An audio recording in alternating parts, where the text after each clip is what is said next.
TDP అధినేత చంద్రబాబు కీలక వ్యాఖ్యలు చేశారు. రాజకీయ స్వార్థం కోసం సీఎం జగన్ పెన్షనర్ల పొట్టకొట్టారని విమర్శించారు. కూటమి అధికారంలోకి రాగానే 4,000 పెన్షన్ ఇస్తామని పునరుద్ఘాటించారు. టీడీపీ నేతలు బూత్ లెవెల్ కార్యకర్తలతో ఆయన టెలికాన్ఫరెన్స్ నిర్వహించారు. ఈ 2 నెలలు ఎవరికైనా పింఛన్ అందకపోతే అది కూడా కలిపి ఇస్తామని హామీ ఇచ్చారు. అధికారం నుంచి దిగిపోతూ కూడా జగన్ పైశాచికత్వం ప్రదర్శిస్తున్నారని చంద్రబాబు మండిపడ్డారు. పేదలకు పింఛన్ ఇప్పించే వరకు టీడీపీ నేతలు రాజీ పడొద్దు అని సూచించారు.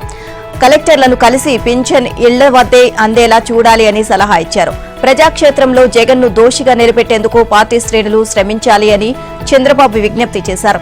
ఎన్నికల కోడ్ అమల్లోకి వచ్చిన తర్వాత జగన్ 13,000 కోట్లు గుత్తేదారులకు దోచిపెట్టారు అని విమర్శించారు. ఇక 15 రోజుల్లో ఎవరెవరికి ఎంత బిల్లులు ఇచ్చారో ప్రకటించాలని డిమాండ్ చేశారు. కూటమి ప్రభుత్వం వచ్చాక వాలంటీర్ల వ్యవస్థను కొనసాగిస్తామని హామీ ఇచ్చారు. తటస్థంగా పనిచేసే వారికి ఎలాంటి ఇబ్బంది ఉండదు అన్నారు. వాలంటీర్లకు నైపుణ్య అభివృద్ధి శిక్షణతో మెరుగైన జీతం వచ్చేలా చేస్తాం అని చంద్రబాబు తెలియజేశారు. ఏపీ సీఎస్ జవహర్ రెడ్డికి టీడీపీ నేతలు ప్రత్యేక విజ్ఞప్తి చేశారు. వృద్ధులకు, దివ్యాంగులకు, ఒంటరి మహిళలకు సకాలంలో పింఛన్లు అందేలా చూడాలని కోరారు. పింఛన్ల పంపిణీపై రాష్ట్ర ప్రధాన ఎన్నికల అధికారి ఉత్తర్వులు ఇచ్చారని తెలియజేశారు. అయితే ఈ ఆదేశాలను టీడీపీ అధినేత చంద్రబాబుకి ఎలా ఆపాదిస్తారు అని ఆ పార్టీ నేత వర్ల రామయ్య ప్రశ్నించారు. ఈ అంశంపై సీఎస్ జవహర్ రెడ్డికి టీడీపీ నేతలు ఫిర్యాదు చేశారు. సకాలంలో పింఛన్లు అందేలా చూడాలని సీఎస్ ను టీడీపీ నేతలు కోరారు. అనంతరం టీడీపీ నేతలు దేవినేని ఉమా, నక్క ఆనందబాబుతో కలిసి వర్ల రామయ్య మీడియాతో మాట్లాడారు.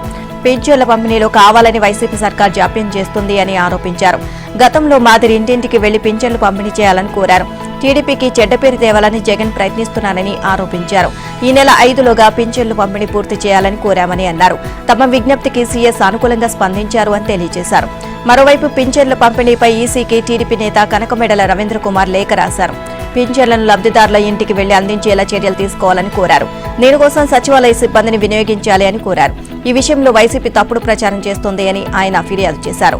వాలంటీర్లను వైకాపా రాజకీయ ప్రయోజనాల కోసం వినియోగించుకోవడంతో ఈసీకి సిటిజన్స్ ఫర్ డెమోక్రసీ సభ్యులు ఫిర్యాదు చేశారు.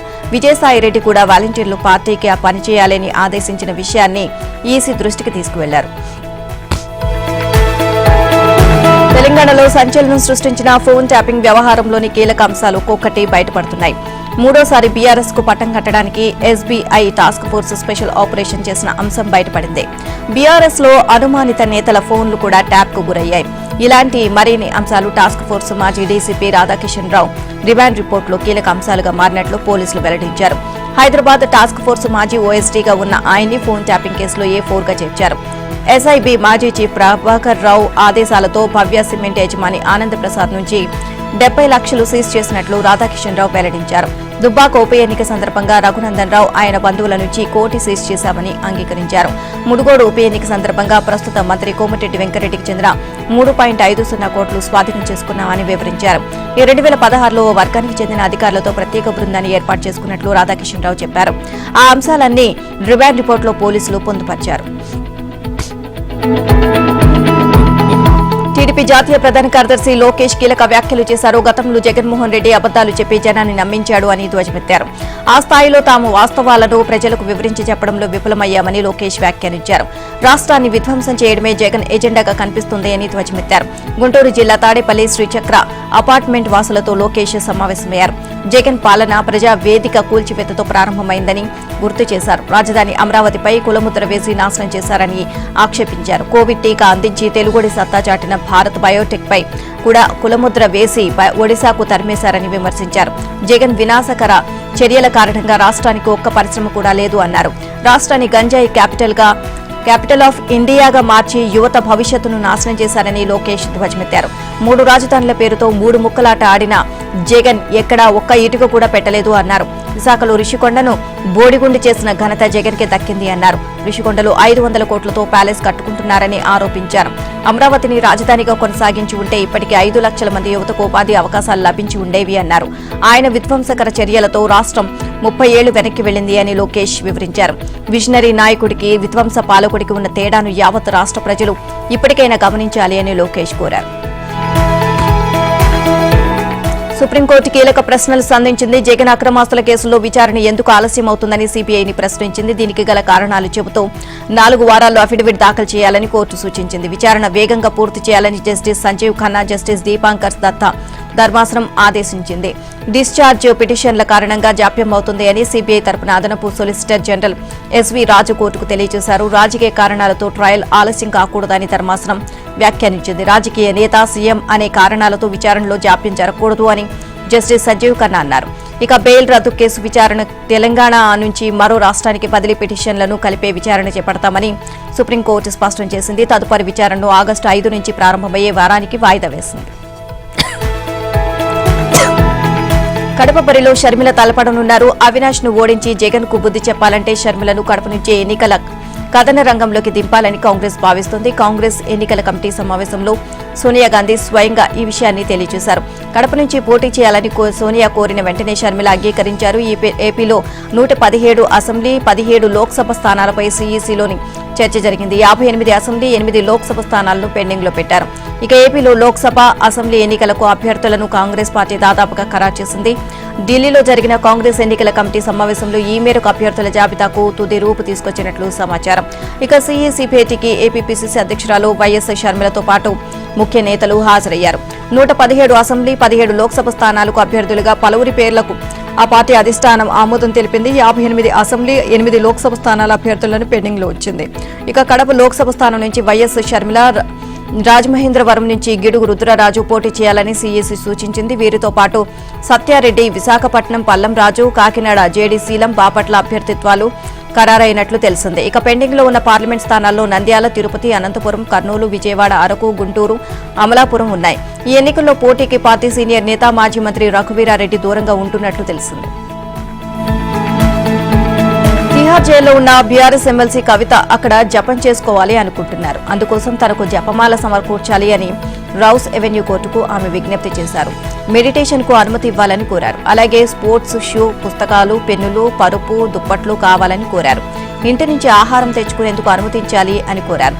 కవిత తరపున ఆమె న్యాయవాది నితేష్ రాణా ప్రత్యేక కోర్టు న్యాయమూర్తి కావేరీ బవేజాను అభ్యర్థించారు. ఇక మార్చి 26న ఇచ్చిన ఉత్తర్వులు ఏ ఒక్కటి అనుమతించలేదని కవిత తరపు న్యాయవాదులు కోర్టు దృష్టికి తీసుకొచ్చారు. కోర్టు ఉత్తర్వుల్లో పేర్కొన్న అన్నిటినీ తెచ్చుకునేందుకు అనుమతించినట్లు జైలు సూపరింటెండెంట్ న్యాయస్థానానికి తెలియజేశారు.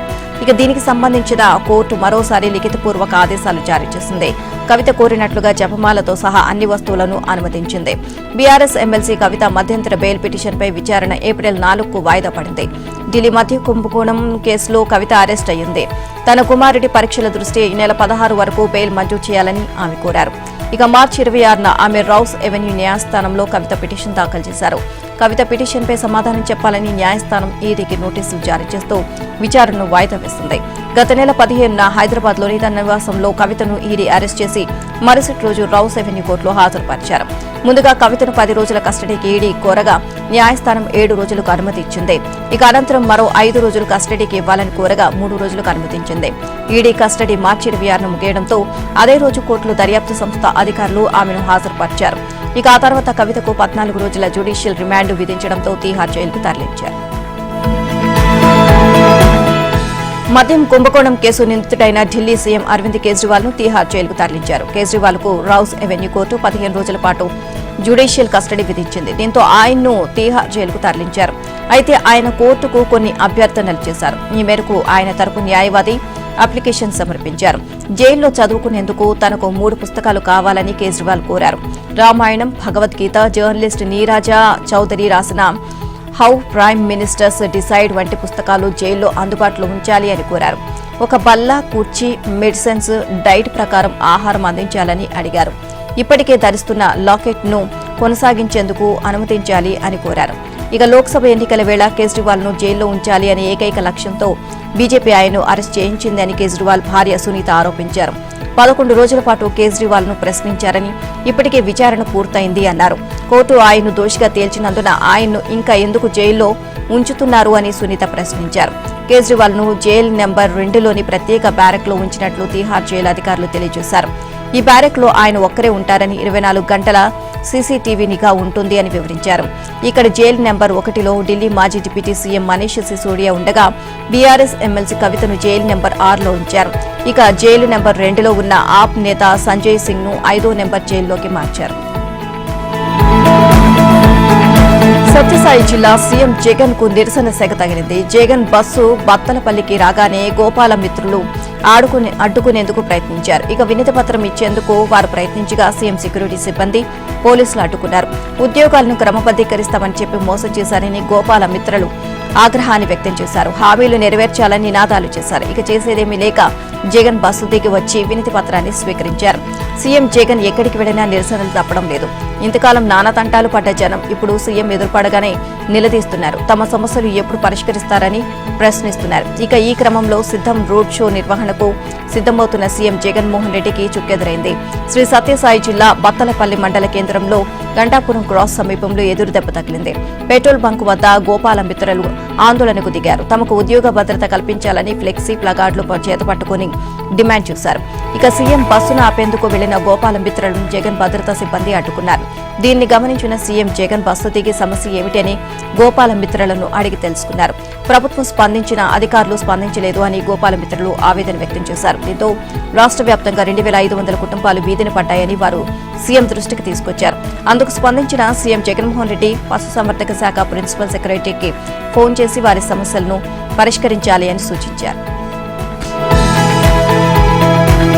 పింఛన్ల పంపిణీకి ప్రభుత్వ యంత్రాంగం ఏర్పాట్లు చేస్తోంది. పింఛన్ల పంపిణీకి వివిధ జిల్లాల కలెక్టర్లతో CS Jawahar Reddy video conference నిర్వహించారు.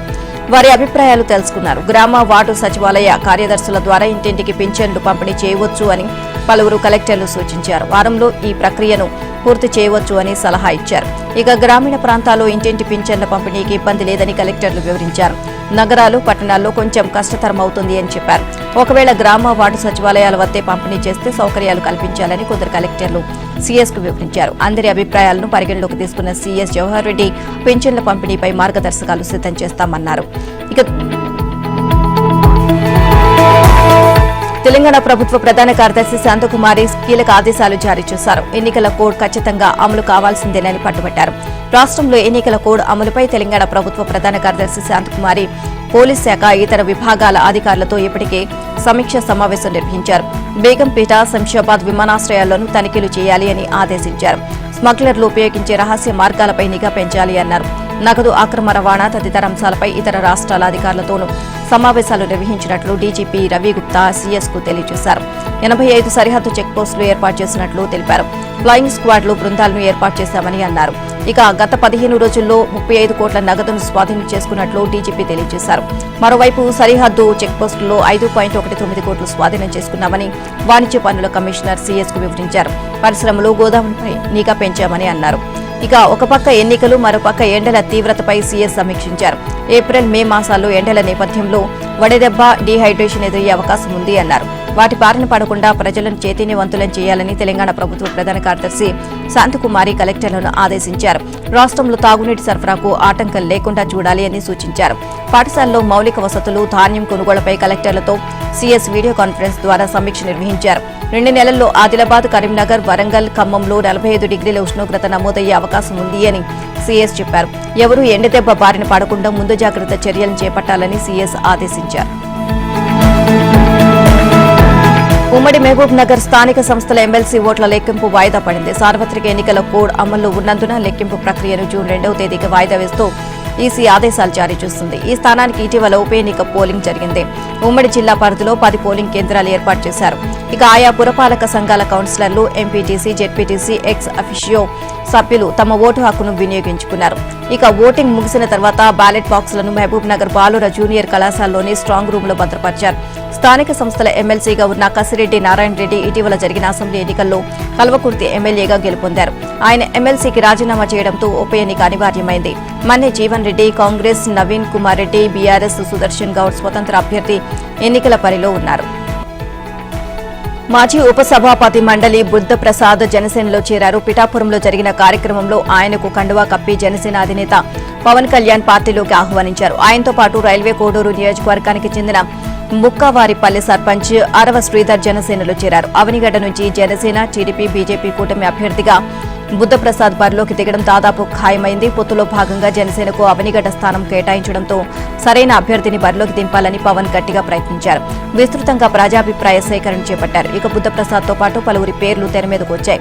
1999, 2004, 2014 ఎన్నికల్లో గెలిచిన బుద్ధప్రసాద్కు ఈ నియోజకవర్గంపై గట్టి పట్టుంది. ఆయనకు టికెట్ ఇస్తేనే విజయ అవకాశాలు ఎక్కువ ఉంటాయని జనసేన భావిస్తోంది. కాంగ్రెస్ పార్టీ కీలక నిర్ణయం తీసుకుంది. వరంగల్ లోక్సభ కాంగ్రెస్ అభ్యర్థిగా కడియం కావ్య పేరును ఆ పార్టీ అధిష్టానం ఖరారు చేసింది. దీనిపై ఏఐసీసీ ప్రధాన కార్యదర్శి కేసీ వేణుగోపాల్ కీలక ప్రకటన విడుదల చేశారు. బీఆర్ఎస్ ఎమ్మెల్యే కడియం శ్రీహరి, ఆయన కుమార్తె కావ్య కాంగ్రెస్ లో చేరారు. సీఎం రేవంత్ రెడ్డి పార్టీ రాష్ట్ర వ్యవహారాల ఇన్ఛార్జి దీపాదాస్ మున్షి వారికి కండువా కప్పి ఆహ్వానించారు. అంతకుముందు కడియం కావ్యకు బీఆర్ఎస్ వరంగల్ లోక్సభ టికెట్ ఇవ్వగా ఆ పార్టీ నుంచి పోటీ చేసే ఉద్దేశం తనకు లేదు అని ఆమె టికెట్ నిరాకరించారు. తెలంగాణలోని మొత్తం 17 లోక్సభ స్థానాలకు గాను కాంగ్రెస్ ఇప్పటి వరకు 14 నియోజకవర్గాల్లో అభ్యర్థులను ప్రకటించింది.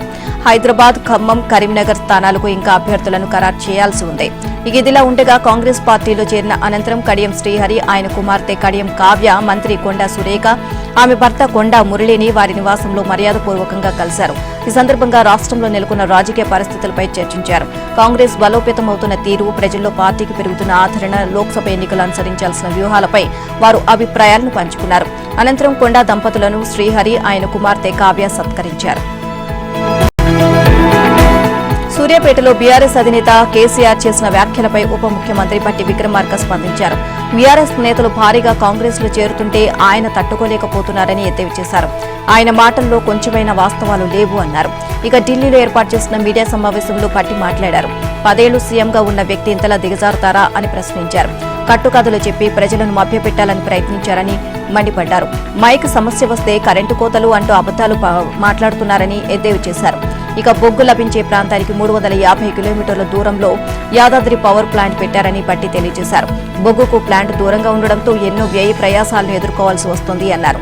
థర్మల్ ప్లాంటుకు బొగ్గు సరఫరా కోసం భారీగా ఖర్చవుతుందని తెలియజేశారు. పర్యావరణ అనుమతులు పొందడంలో ఆలస్యం కావడంతో నిర్మాణ వ్యయం భారీగా పెరిగింది అన్నారు. తెలంగాణకు 4000 మెగావాట్ల విద్యుత్ ఇవ్వాలని విభజన చట్టంలోనే ఉంది అని తెలిపారు.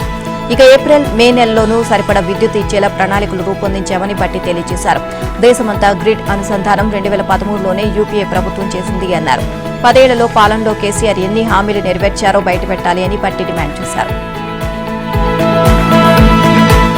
జనసేన అధినేత పవన్ కళ్యాణ్ సంచలన వ్యాఖ్యలు చేశారు. తన భద్రతకు ప్రమాదం ఉందని ఆందోళన చెందారు. తనను కలిసే అభిమానులు, కార్యకర్తల్లో కొందరు కిరాయి మూకలు ఉన్నారు అనే అనుమానాన్ని వ్యక్తం చేశారు.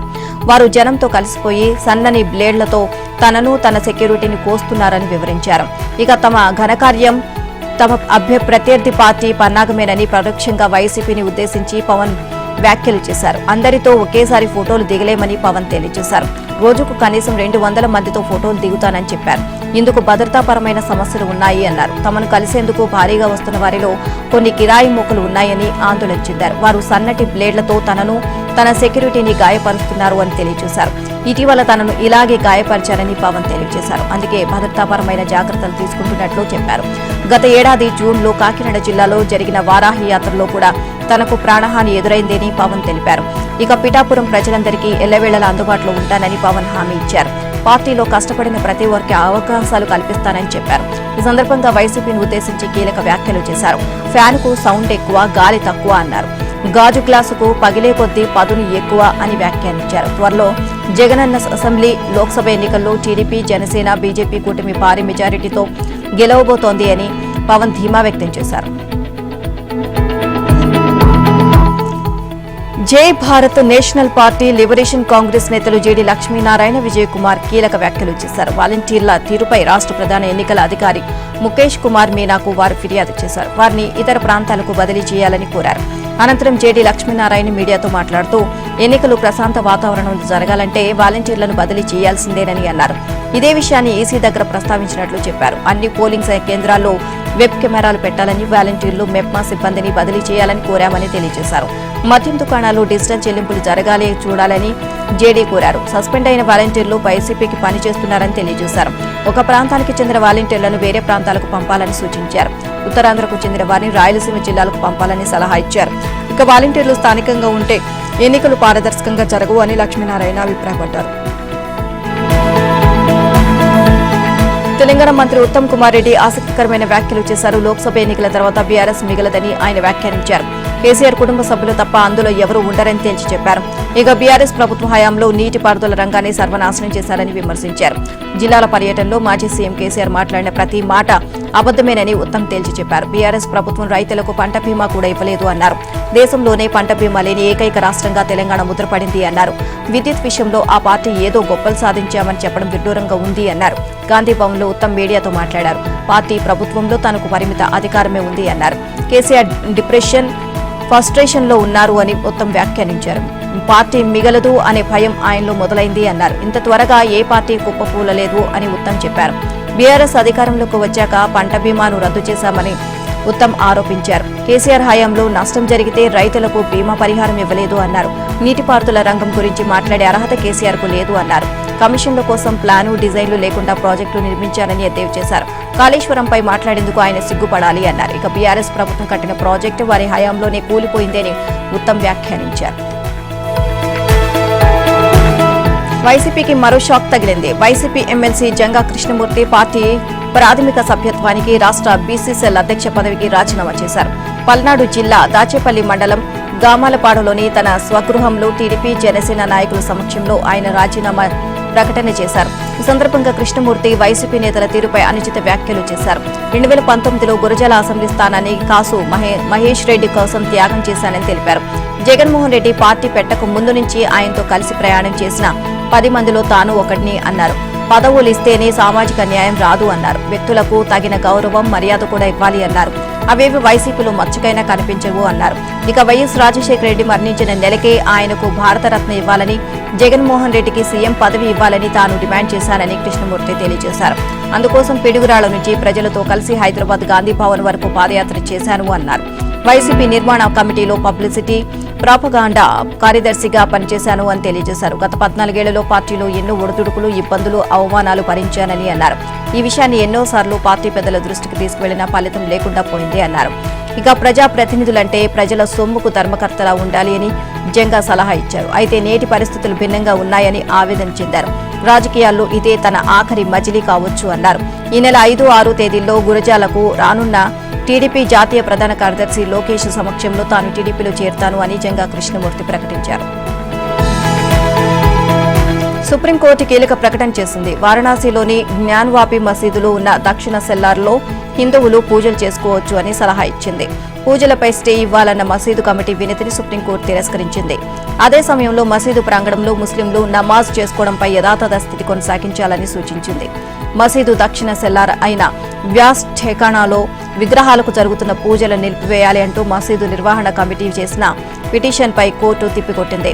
ఇక దీనిపై ఈ నెల 30లోగా సమాధానం ఇవ్వాలని కాశీ విశ్వనాథ మందిర ట్రస్టీలను పూజారి శైలేంద్ర కుమార్ పాఠక్ను కోర్టు ఆదేశించింది. ఇదిలా ఉండగా మధ్యప్రదేశ్లోని దార్ జిల్లాలో ఉన్న భోజశాల కాంప్లెక్స్ లో ఎస్ఐ సర్వేపై స్టేకు సుప్రీంకోర్టు నిరాకరించింది. ఇందుకు 2 షరతులను విధించింది. ఇక అక్కడ ఎలాంటి తవ్వకాలు చేపట్టకూడదు అని నిర్దేశించింది. ఎస్ఐ ఇచ్చే నివేదిక ఆధారంగా తమ అనుమతి లేకుండా ఎలాంటి చర్యలు చేపట్టకూడదని కోర్టు ఆదేశించింది. తదుపరి విచారణను 4 వారాలకు వాయిదా వేసింది. వాహనదారులకు ఊరట కలిగింది. టోల్ ఛార్జీల పెంపును వాయిదా వేయాలని ఎన్నికల సంఘం జాతీయ రహదారుల ప్రాధికార సంస్థను ఆదేశించింది. లోక్సభ ఎన్నికలు పూర్తయ్యే వరకు పెంపును నిలుపుదల చేయాలని సూచించింది. కేంద్ర రవాణా, జాతీయ రహదారుల మంత్రిత్వ శాఖ వినతి మేరకు ఈసీ నిర్ణయం తీసుకుంది. పాత ఛార్జీలని వసూలు చేయాలని టోల్ ఆపరేటర్లకు ఎన్హెచ్ఏఐ సూచించింది. ఇక ఏటా ఏప్రిల్ 1న టోల్ రుసుం పెంచడం ఆనవాయితీగా వస్తుంది. ఈ పెంపు సగటున 5% వరకు ఉంటుంది. దీంతో పెరిగిన ఛార్జీలు ఇప్పటికే అమల్లోకి వచ్చాయి. ఎన్నికల నేపథ్యంలో ఈ పెంపును వాయిదా వేయాలని ఈసీ సూచించింది. దీంతో వసూలు చేసిన మొత్తాలను వాహనదారులకు వెనక్కి వేయనున్నట్లు ఎన్హెచ్ఏఐ వర్గాలు తెలియజేశాయి. దేశవ్యాప్తంగా 7 విడతల్లో ఎన్నికలు జరగనున్నాయి. ఏప్రిల్ 26 నుంచి జూన్ 1 వరకు పోలింగ్ జరగనుంది. జూన్ 4న ఫలితాలు వెలువడనున్నాయి. ఎన్నికలు పూర్తయిన రాష్ట్రాల్లో పెంపు అమల్లోకి వస్తుందా, సార్వత్రిక ఎన్నికల సమరం పూర్తయ్యే వరకు పాత ఛార్జీలు కొనసాగుతాయా అనే దాంట్లో స్పష్టత రాలేదు. బంగారం ధర మళ్లీ బగ్గుమంది. పసిడి ధర రోజు రోజుకు పైకి ఎగబాకుతుంది. పసిడి ధర సరికొత్త గరిష్టాలకు చేరింది. బులియన్ మార్కెట్లో 10 గ్రాములకు స్వచ్ఛమైన పసిడి అంటే 24 క్యారెట్ల ధర పన్నులతో కలిపి 70,978 రూపాయలకు చేరుకుంది. అంతక్రితం రోజుతో పోలిస్తే 1000కి పైగా పెరిగింది. ఇక అంతర్జాతీయంగా పసిడికి డిమాండ్ పెరగడంతో దేశీయంగానూ ధరలు పెరుగుతున్నాయి. వెండి సైతం కిలో 1120 మేర పెరిగి 78,570కి చేరుకుంది. ఇక ఇటీవల అమెరికాలో వెలువడిన ద్రవ్యోల్బణం గణాంకాలు ఆశించిన స్థాయిలో ఉన్నాయి. దీంతో జూన్ నుంచి వడ్డీ రేట్లు తగ్గించొచ్చు అన్న అంచనాలు బలపడ్డాయి. ఇక పసిడికి గిరాకీ బాగుంది అని హెచ్డిఎఫ్సి సెక్యూరిటీస్ లోని సీనియర్ అనలిస్ట్ దిలీప్ పర్మార్ తెలియజేశారు. దీనికి తోడు చైనా నుంచి డిమాండ్ పెరగడము మరో కారణము అన్నారు. అంతర్జాతీయ విపణిలో స్పాట్ గోల్డ్ ఔన్స్ అంటే 31.10 గ్రాముల బంగారం $2,265.73 వద్ద ట్రేడ్ అవుతుంది. త్వరలో పర్చేజింగ్ మేనేజర్స్ ఇండెక్స్ తో సహా అమెరికా నుంచి వెలువడాల్సిన కీలక గణాంకాలు ఫెడరల్ రిజర్వ్ పరిమితి విధాన నిర్ణయాలను నిర్దేశించవచ్చు అని చెప్పేసి బీఎస్పీ పారిపాస్ associate vice president Praveen Singh తెలియజేశారు. ముంబైతో జరిగిన మ్యాచ్లో రాజస్థాన్ జట్లు 6 వికెట్ల తేడాతో గెలిచి హ్యాట్రిక్ సాధించింది. ఐపీఎల్ 2024లో ముంబై ఇంకా ఖాతా తెరవలేదు. 3 మ్యాచ్లు ఆడిన ముంబై ఇంతవరకు గెలుపు రుచి చూడకపోగా రాజస్థాన్ వరుస విజయాలతో హ్యాట్రిక్ కొట్టింది. టాస్ గెలిచి తొలుత బౌలింగ్ ఎంచుకున్న రాజస్థాన్ హార్దిక్ సేనను 125 పరుగులకే కట్టడి చేసింది.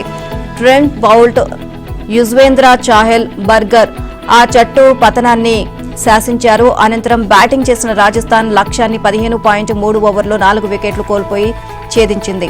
రియాన్ పరాగ్ అర్ధశతకంతో మెరిశాడు. ఇక యశస్వి జైస్వాల్, జోస్ బట్లర్, ఇక సంజు శాంసన్, రవిచంద్రన్ అశ్విన్, ఇక శుభం దూబే కీలక పరుగులు చేశారు. ముంబై బౌలర్లు ఆకాష్ మధ్వాల్ ఆకట్టుకోగా కువైనా మఫాకా ఒక వికెట్ తీశాడు.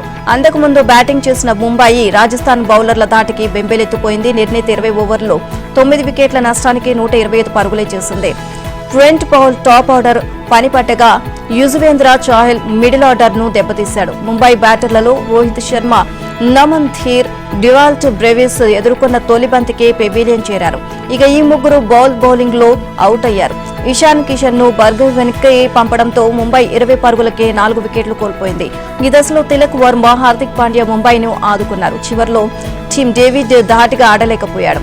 ఇక జస్ప్రీత్ బుమ్రా, ఆకాష్ మధ్వాల్ జాగ్రత్తగా ఆడడంతో ముంబై ఆల్అౌట్ నుంచి తప్పించుకుంది.